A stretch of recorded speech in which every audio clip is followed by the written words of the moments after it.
Assalamualaikum warahmatullahi wabarakatuh. Perkenalkan kami dari kelompok 6 biokimia yang beranggotakan 3 orang. Yang pertama Putri Rahmatul Maula, yang kedua Sylvi Wahidatus Solihah, dan yang ketiga Wafik Anisanur Arifin. Di sini kami akan mempresentasikan materi tentang identifikasi dan metabolisme vitamin. Yang pertama ada sejarah vitamin. Nah, vitamin ini merupakan suatu senyawa yang telah lama dikenal oleh peradaban manusia. Sudah sejak ribuan tahun yang lalu, manusia telah mengenal vitamin sebagai salah satu senyawa yang mampu memberikan efek kesehatan untuk tubuh. Seiring dengan mengembangnya zaman dan ilmu-ilmu, bermacam hal dan penelusuran semakin mendalam mengenai vitamin pun ikut diperbarui. Sejarah vitamin dapat dibagi menjadi 5 era penting. Di setiap era ini telah terjadi kemajuan besar dalam senyawa vitamin ini yang disebabkan oleh teknologi dan ilmu pengetahuan. Yang pertama, era penyembuhan empiris. Era pertama dimulai pada sekitar tahun 1500 sampai 1570 sebelum Masehi. Saat itu, banyak ahli kedokteran seperti Mesir, Cina, Jepang, Romawi, Persia, dan Arab telah menggunakan ekstrak senyawa hati yang kemudian digunakan untuk mengobati rabun senja. Penyakit ini kemudian dikenal dengan defisiensi vitamin A atau kekurangan vitamin A. Meskipun saat ini ekstrak hati bagian besar para ahli medis masih belum mengidentifikasi senyawa yang dapat menyembuhkan kerabunan. Oleh karena itu, era ini dikenal dengan era penyembuhan empiris. Yang kedua, era karakterisasi defisiensi. Perkembangan besar berikutnya, vitamin baru muncul pada tahun 1890-an. Penemuan ini diprakarsai oleh Lunin dan Christian Eichmann yang melakukan penelitian penyakit pada hewan. Penemuan inilah yang kemudian memulai era kedua dari 5 garis besar sejarah vitamin di lingkungan kehidupan. Penelitian mereka terfokus pada pengamatan penyakit dampak defisiensi senyawa tertentu. Beberapa tahun kemudian, ilmuwan Sir Frederick J. Hopkins yang sedang melakukan analisis penyakit beri-beri pada hewan menemukan bahwa hal ini diakibatkan oleh kekurangan suatu senyawa faktor pertumbuhan. Pada tahun 1911, seorang ilmuwan Amerika bernama Dr. Casimir Fang berhasil mengisolasi senyawa yang telah terbukti mencegah peradangan saraf pada saat yang bersamaan. Nah, untuk masa yang ketiga yaitu masa keemasan. Era ketiga dalam sejarah vitamin terjadi pada dekade berikutnya. Selama periode ini, ada banyak penemuan besar vitamin itu sendiri, termasuk jenis vitamin baru, peningkatan deskripsi aktivasi struktur lengkap vitamin, dan sintesis vitamin B12. Zaman ketiga vitamin ini dikenal dengan zaman keemasan. Banyak peneliti yang telah memenangkan hadiah Nobel untuk penemuan di bagian vitamin ini. Contohnya ada hadiah Nobel dimenangkan oleh Karl Heinrich Damm dalam fisiologi kedokteran pada tahun 1943, dan vitamin K, Fritz A. Lipman juga memenangkan hadiah Nobel untuk dedikasi pada bidang penelitian tentang penemuan koenzim dan perannya dalam metabolisme tubuh. Yang keempat, era karakterisasi fungsi dan produksi. Era keempat ditandai oleh banyak orang tentang fungsi biokimia vitamin dalam tubuh, peran dalam makanan yang kita makan sehari-hari, dan produksi vitamin pertama kalinya dalam tubuh. Tahun 1930-an, para peneliti menemukan bahwa vitamin B2 adalah bagian dari enzim kuning. Vitamin B2 ini diperoleh dari ekstrak ragi. Penelitian diketahui bahwa kelompok vitamin B berperan sebagai koenzim yang penting dalam tubuh manusia. Produksi massal vitamin juga berlangsung untuk pertama kalinya saat itu. Untuk era kelima yaitu era penemuan nilai kesehatan vitamin. Baru pada dekade setelah era vitamin keempat berkembang, ilmu pengetahuan membawa vitamin ke era berikutnya, yaitu era kelima, di mana banyak nilai kesehatan dari setiap vitamin ditemukan dan ditemukan penemuan baru terkait fungsi biokimia. Periode ini dimulai pada tahun 1955 ketika Rudolf Altschul menemukan bahwa niacin atau vitamin B3 dapat menurunkan kadar kolesterol darah. Peran kesehatan ini tidak tergantung pada efek kekurangan vitamin B3 dan peranannya sebagai koenzim dalam metabolisme tubuh.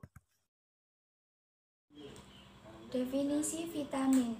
Vitamin adalah zat organik kompleks yang dibutuhkan dalam jumlah yang sangat kecil dan pada umumnya tidak dapat dibentuk oleh tubuh. Vitamin termasuk kelompok zat pengatur pertumbuhan dan pemeliharaan kehidupan. Metabolisme vitamin. Vitamin yang larut lemak atau minyak jika berlebihan tidak dikeluarkan oleh tubuh, melainkan akan disimpan. Sebaliknya, vitamin yang larut dalam air, yaitu vitamin B kompleks dan C, tidak disimpan, melainkan akan dikeluarkan oleh sistem pembuangan tubuh. Jenis-jenis vitamin. Vitamin dibedakan menjadi dua jenis, yaitu vitamin larut dalam lemak dan vitamin larut dalam air. Vitamin larut dalam lemak merupakan molekul hidrofobik apolar yang semuanya adalah derivat isopren. Molekul-molekul ini tidak disintesis tubuh dalam jumlah yang memadai, sehingga harus disuplai dari makanan. Adapun vitamin yang larut di dalam lemak yaitu vitamin A, D, E, dan K. Vitamin larut dalam air. Vitamin larut dalam air disimpan dalam jumlah sedikit di dalam tubuh manusia. Mudah larut bersama air yang kita minum ataupun makanan yang kita konsumsi. Macam-macam vitamin yang larut di dalam air yaitu vitamin B kompleks dan vitamin C. Adapun fungsi vitamin yaitu untuk membantu mengatur metabolisme, mencegah penyakit kronis seperti penyakit jantung dan kanker, dan untuk memelihara nafsu makan, kesehatan mental, dan kekebalan tubuh. Untuk submateri yang selanjutnya yaitu macam-macam vitamin. Yang pertama ada vitamin A. Vitamin A yang dikenal dengan nama retinol adalah salah satu nutrisi yang penting larut dalam lemak dan disimpan di hati. Tidak dapat diproduksi oleh tubuh. Oleh karena itu, harus ada pemenuhan dari luar atau esensial dan mempunyai sifat tahan terhadap panas, cahaya, dan alkali, tapi tidak tahan terhadap asam dan oksidasi. Berfungsi untuk menyokong pertumbuhan dan kesehatan. Selain itu, diperlukan terutama untuk penglihatan, pertumbuhan, dan meningkatkan daya tahan tubuh terhadap penyakit. Hasil studi dari beberapa penelitian mengatakan bahwa vitamin A merupakan nutrisi penting bagi manusia. Hal ini karena makanan kita cenderung tidak memadai sehingga harus dipenuhi dari luar. Vitamin A dalam makanan akan diserap melalui lumen usus halus dan sumber makanan yang banyak mengandung vitamin A diantaranya susu, ikan, sayur-sayuran, terutama yang berwarna hijau dan kuning, dan juga buah-buahan, terutama yang berwarna merah dan kuning, seperti cabai, wortel, pisang, dan pepaya. Metabolisme vitamin A terdapat dalam sumber makanan vitamin A yang masih ada pada bentuk karoten, alkohol vitamin A, dan ester vitamin A. Vitamin A diabsorpsi sempurna melalui saluran cerna dan kadarnya pada plasma mencapai puncak sehabis 4 jam setelah makan. Vitamin A yang telah terbentuk dan karotenoid dilepaskan oleh kerja pepsin pada lambung dan aneka macam enzim proteolitik pada saluran usus bagian atas. Dalam dinding usus, sebagian beta-karoten diabsorpsi melalui pembuluh limfe intestinal dan sebagian lagi terpecah sebagai 2 molekul retinol. Kemudian pada sel mukosa ini, retinol akan mengalami proses esterisasi menggunakan asam palmitat sebagai retinil palmitat yang akan disimpan pada hati menjadi cadangan vitamin A.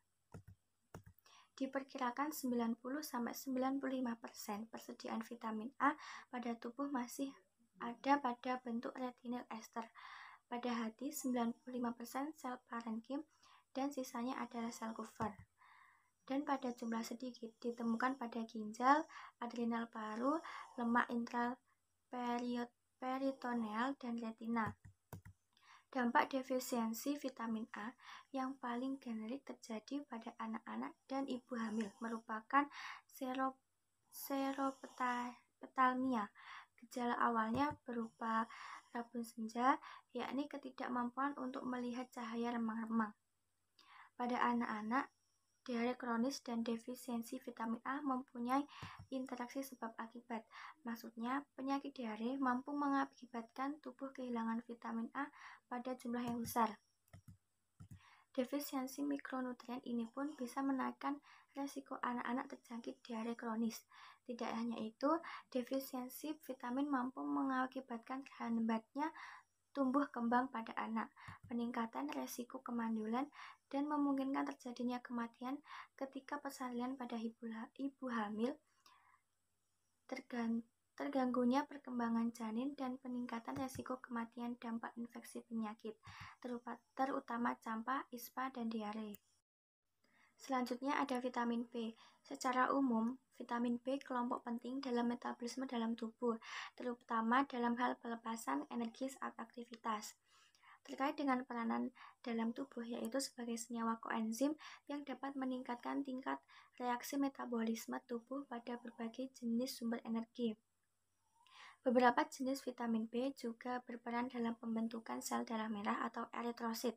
Sumber utama vitamin B berasal dari susu, gandum, ikan, dan sayuran hijau.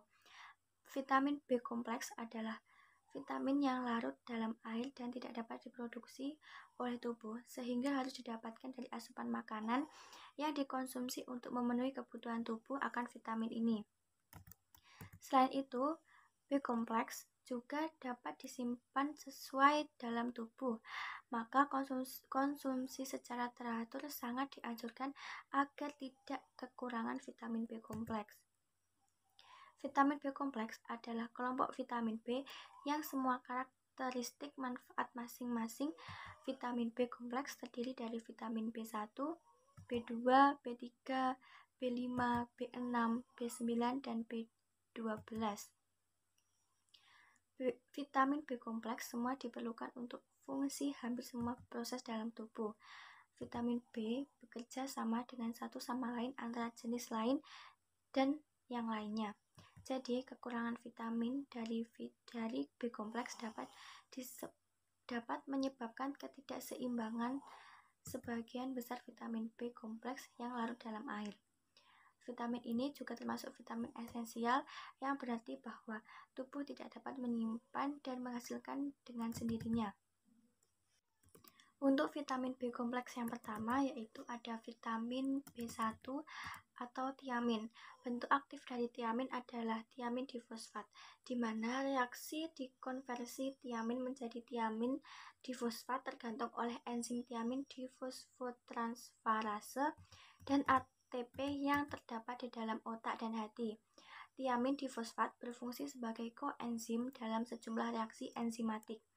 Vitamin ini larut dalam air, dan dalam metabolisme karbohidrat mereka membuat gula lebih sederhana. Dan setelah itu dapat digunakan sebagai sumber energi pada tubuh. Tiamin juga diperlukan untuk membuat kerja jantung menjadi normal, membuat otot bekerja dengan baik, dan juga telah disebutkan bahwa dapat menormalkan fungsi saraf tubuh. Tiamin atau vitamin B1 adalah vitamin yang dimasukkan dalam kelompok vitamin B kompleks. Vitamin B1 dikenal sebagai vitamin yang berenergi karena memiliki efek yang berguna pada sistem saraf dan energi. Untuk vitamin B kompleks yang kedua ada vitamin B2. Vitamin B2 disebut riboflavin karena strukturnya mirip dengan gula ribosa dan juga karena ada hubungannya dengan kelompok flavin. Riboflavin yang larut dalam air memberikan warna fluoresens kuning hijau. Riboflavin sangat mudah rusak oleh sinar ultraviolet dan cahaya, tetapi tahan terhadap panas, oksidasi, asam, dan sebaliknya sangat sensitif terhadap basa. Riboflavin adalah komponen enzim yang dikenal sebagai flavoprotein dan terlibat dalam reaksi metabolisme intermediate. Vitamin B2 diperlukan untuk berbagai bagian seluler seperti vitamin B lainnya. Riboflavin menunjukkan peran penting dalam metabolisme energi dan diperlukan dalam metabolisme lemak, keton, karbohidrat, dan protein. Vitamin ini juga berperan sebagai pembentuk sel darah merah, antibodi dalam tubuh, dan dalam metabolisme pelepasan energi dari karbohidrat. Riboflavin salah satu koenzim yang berperan sebagai metabolisme energi tubuh, terutama pemecahan senyawa karbohidrat yang terbuat dari gula sederhana. Senyawa kompleks lainnya seperti lemak dan protein juga dapat menjadi energi. Metabolisme vitamin dan mineral lainnya juga membutuhkan peran vitamin ini. Selain itu, vitamin ini memerankan respirasi jaringan tubuh, pertumbuhan tubuh, dan produksi sel darah merah. Sumber vitamin B2 yang paling umum ditemukan pada makanan hewani seperti daging, hati, ginjal, jantung, dan susu. Beberapa tanaman juga mengandung vitamin ini pada tingkat tinggi. Di tengah-tengahnya terdapat almond, jamur, gandum, dan kedelai. Sebagian besar tepung dan sereal juga diberkaya dengan vitamin B2. Meskipun tahan panas, riboflavin cenderung larut dalam air selama bagian pemasakan. Makanan yang mengandung riboflavin tidak boleh disimpan dalam wadah transparan karena vitamin ini mudah rusak oleh paparan cahaya. Vitamin B kompleks yang ketiga yaitu vitamin B3. Vitamin B3 atau sering disebut niacin yang juga merupakan salah satu vitamin yang larut dalam air. Istilah niacin mencakup asam nikotinat dan nikotinamida yang merupakan bagian reaktif dari koenzim NAD dan NADP. Niacin bukan vitamin murni karena dapat dibentuk dalam tubuh asam amino triptofan. Namun jumlah asupan triptofan yang cukup diperlukan untuk memastikan ketersediaan niacin yang cukup untuk fungsi penting dalam metabolisme dan perbaikan DNA. Niacin adalah kristal putih yang lebih stabil dari tiamin dan riboflavin. Niacin tahan terhadap suhu tinggi, cahaya, asam, alkali, dan oksidasi. Vitamin niacin adalah komponen utama dari banyak lintasan metabolisme yang berkaitan dengan metabolisme karbohidrat, lipid, dan asam amino. Nikotinamida bekerja dalam tubuh karena bagian koenzim NAD dan NADP atau NADH dan NADPH adalah bentuk pengurangan. Koenzim ini diperlukan dalam reaksi reduksi oksidasi, dalam glikolisis, protein metabolisme, asam lemak, respirasi seluler, dan detoksifikasi, di mana peran mereka untuk menghilangkan dan menerima atom hidrogen. Enzim dehidrogenase yang bergabung dengan NAD mengkatalisasi reaksi lintasan oksidatif seperti siklus asam nitrat, sedangkan enzim dehidrogenase yang berlangsung dengan NADP berada dalam lintasan terkait dengan sintesis reduktif seperti pentosa. Lintasan fosfat niacin memiliki keunikan antara vitamin B tubuh dapat membentuknya dari asam amino triptofan. Selain itu, niacin membantu kesehatan kulit, sistem saraf, dan sistem pencernaan. Niacin dapat ditemukan di hati, ginjal, ikan dan daging, ayam, kacang, kopi instan, roti yang diperkaya sereal, dan produk susu. Kekurangan berat badan menyebabkan defisiensi niacin, menunjukkan gejala seperti dermatitis, diare, dan demensia. Gejala lain dari kurangnya niacin kehilangan nafsu makan, pusing, kelelahan, demensia, diare, insomnia, dan kebingungan mental. Kompleks lainnya yaitu vitamin B5 atau asam pantotenat adalah salah satu dari jenis vitamin B kompleks. Vitamin B5 larut dalam air. Vitamin B5 atau asam pantotenat terlibat dalam reaksi enzimatik dalam tubuh, menyebabkan vitamin B5 memainkan peran penting atau peran utama dalam berbagai jenis metabolisme seperti dalam reaksi pemecahan gizi pangan terutama lemak. Peran lain dari vitamin ini adalah untuk menjaga komunikasi yang baik antara saraf pusat dan otak dan menghasilkan senyawa asam lemak, sterol, neurotransmitter, dan hormon tubuh. Asam pantotenat dibentuk melalui penggabungan asam pantotenat dengan alanin. Asam pantotenat aktif adalah koenzim dan protein pembawa asil. Asam pantotenat dapat diabsorpsi dengan mudah dalam intestinum dan selanjutnya mengalami fosforilasi oleh ATP hingga membentuk 4-fosfopantotenat. Penambahan sistein dan pengeluaran gugus karboksilnya mengakibatkan penambahan tiotianolamina sehingga menghasilkan 4-fosfopatein, yakni gugus protestik pada CoA dan ACP. CoA mengandung nukleotida adenin. Dengan demikian, 4-fosfopatein akan mengalami adenilasi oleh ATP hingga terbentuk D-fosfo-CoA. Fosforilasi akhir terjadi pada ATP dengan menambahkan gugus fosfat pada gugus 3-hidroksil dalam moitas ribos untuk menghasilkan CoA. Asam pantotenat ditemukan dalam bentuk garam kalsium larut dalam air agak manis dan stabil dalam pemasakan normal. Asam pantotenat adalah bagian dari koenzim A yang memainkan peran dalam metabolisme karbohidrat, lemak, protein, terutama dalam produksi energi. Asam pantotenat juga terlibat dalam metabolisme asam lemak lainnya dan lipid. Sumber asam pantotenat tertinggi ditemukan di royal jelly.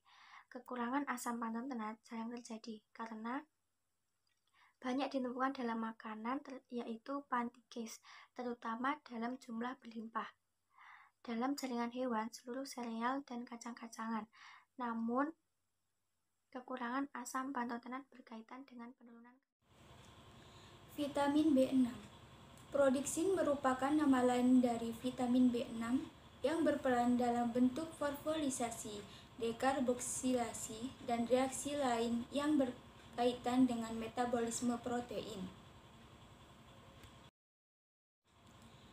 Kekurangan vitamin B6 jarang terjadi dan setiap defisiensi yang terjadi merupakan bagian dari defisiensi menyeluruh vitamin B kompleks.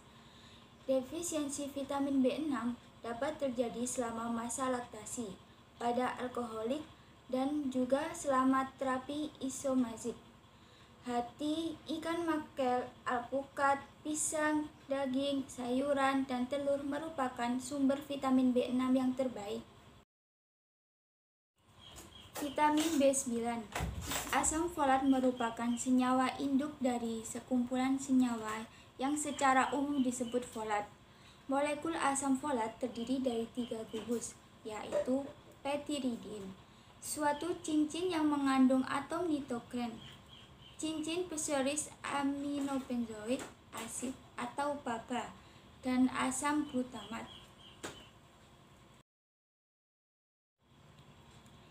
Vitamin B12 termasuk vitamin yang larut dalam air, merupakan bagian terbesar dari vitamin B kompleks dengan berat molekul lebih dari 1000. Vitamin B12 mempunyai struktur kimia yang besar dan sangat kompleks dibandingkan vitamin lainnya. Vitamin B12 berperan dalam berbagai reaksi seluler dan mempunyai fungsi penting dalam metabolisme asam folat. Defisiensi vitamin B12 secara klinis menyebabkan kerusakan sistem hematopoietik sama seperti pada defisiensi asam folat. Vitamin C. Vitamin C adalah kristal putih yang mudah larut dalam air dan memiliki antioksidan. Dalam keadaan kering, vitamin C cukup stabil, tetapi dalam keadaan larut, vitamin C mudah rusak karena bersentuhan dengan udara atau oksidasi, terutama bila terkena panas. Beberapa manfaat vitamin C yaitu sebagai penambah sistem kekebalan tubuh, memperbaiki sel-sel yang rusak akibat radikal bebas, menghambat penuaan dini, menghambat sel kanker, terutama kanker paru-paru, prostat, payudara, usus besar, empedu, dan otak. Metabolisme vitamin C. Vitamin C mudah diabsorpsi secara aktif dan mungkin pula secara difusi pada bagian atas usus halus, lalu masuk ke peredaran darah melalui vena porta. Rata-rata absorpsi adalah 90% untuk konsumsi di antara 20 dan 120 mg sehari. Konsumsi tinggi sampai 12 gram sebagai pil hanya diabsorpsi sebanyak 16%. Defisiensi atau kekurangan vitamin C. Defisiensi vitamin C dapat menimbulkan beberapa gejala dari yang ringan sampai yang berat. Defisiensi ringan ditandai dengan timbulnya kelelahan, anoreksia, nyeri otot, dan lebih mudah stres dan infeksi. Sedangkan defisiensi berat menimbulkan penyakit skorbut atau sariawan. Bila pengobatan yang diberikan terlambat, dapat menyebabkan kematian. Kelebihan vitamin C. Ketika kita mengkonsumsi vitamin C secara berlebihan, maka akan terjadi gangguan kesehatan. Gangguan yang pertama yaitu gangguan pencernaan.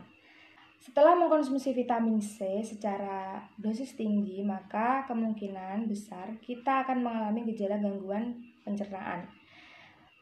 Mengkonsumsi lebih dari 2000 mg sekaligus. Karena pasalnya, batas yang dapat ditoleransi oleh tubuh hanyalah 2000 mg per hari. Gangguan batu ginjal. Terlalu banyak suplemen vitamin C dapat menyebabkan tubuh mengeluarkan senyawa oksalat dan asam urat dalam urin. Senyawa inilah yang memicu pembekuan batu ginjal. Yang terakhir yaitu nutrisi tidak seimbang. Vitamin C yang berlebihan dapat merusak kemampuan tubuh untuk memproses nutrisi lain. Sumber utama vitamin C adalah buah-buahan dan sayur-sayuran seperti melon, jeruk, tomat, stroberi, asparagus, brokoli, kubis, dan kembang kol. Sedangkan bahan makanan yang berasal dari hewan seperti daging dan susu kandungan vitamin C lebih sedikit. Vitamin D.